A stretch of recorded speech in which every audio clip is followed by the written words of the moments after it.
This is Diana Sullivan in Austin, Texas, and here's the final video in the Beginner Project series on making a child's V-neck raglan sweater that does not require a ribber. Now, this one was done on the standard gauge, and I have applied the neckband in exactly the same way that I applied the neckband to the bulky one. And I have sewed it down here, and I had left one back seam open, and I have put the back seam in as well. So what I'm going to do is show how to do that with the bulky one. Here's the bulky sweater. Let me just zoom in on that neck, and then I want to show how the point of the V is put together. I have threads hanging all over the place because as I knit, I'm thinking, well, I'll use the same bit of yarn to sew up with later. And the way that the V-neck goes together is it's just one folded over the other. And you can see it on the pink one that I folded it over and tacked it down. So this is going to be done the same way. And I put it like this on the pink. I'll put it like this on this turquoise one, but I don't know that it particularly matters. And I have quite a long piece of yarn, so I'll clip that and get that threaded. I fold the yarn over the tapestry needle, as usual, and push it through. Now, if I were to just sew this outside down, then the inside here might bunch up and make this thicker, and if there's one fault to this particular hemmed neckband, it's that it's rather thick. So what I want to do is tack this down, even though it's certainly not going to show. So what I'm going to do is take a few running stitches. See if I can figure out a way to get my hand on it, and you can see it. What I'm going to do is take a few running stitches like this and just get this tacked down so that it doesn't get ruffled up on the inside. And I'll just tack down the loop on the very edge.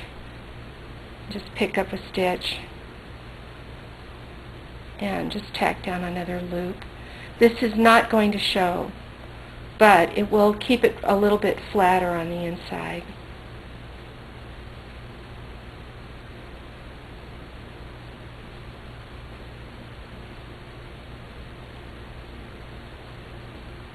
Okay, now I want to put this down so that it isn't stretched at all, and what I'm going to do is just an ordinary mattress stitch. So a little bit further on the tacking. One more, little bit of a whip stitch. A running stitch, whatever, just get it down. So now this part isn't going to move at all. And then I'm going to do a mattress stitch using one thread at a time. And there's the first stitch. It's kind of in the fold of the hem. Take that and then come in here, and using these stitches right here for guidance, pick up over there, and then in here again, go in where I came out, pick up one thread. I think I mentioned on the mattress stitch lesson that when I'm doing something fussy like the center front of a neck, which is surely the most visible part of this sweater, that I often do just take one thread at a time as I sew it down, and then every few stitches I just give that a little tug so that it goes into place. And I've come and threaded.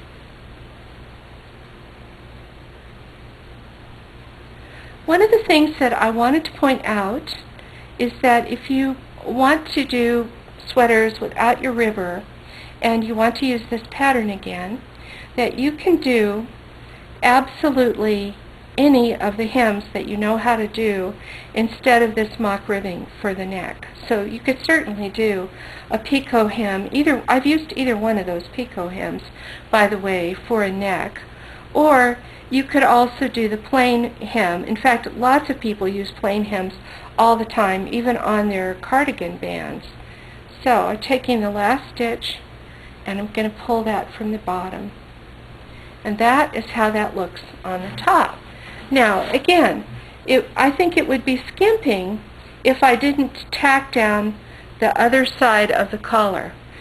So I want this sweater to look as good as possible, even on the wrong side. So I'm just going to flip it upside down, and there's the other side of that neckband right there. And again, I want to tack this down so that it doesn't get bunched up like that and get extra thick.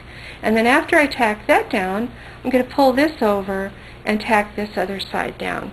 So this will go very, very quickly. And I'm just going to whip through this loop. Oops, don't want that.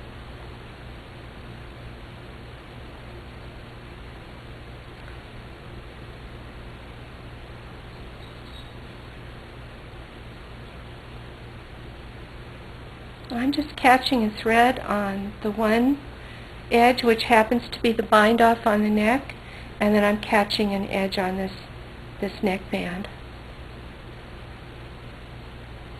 Just a thread.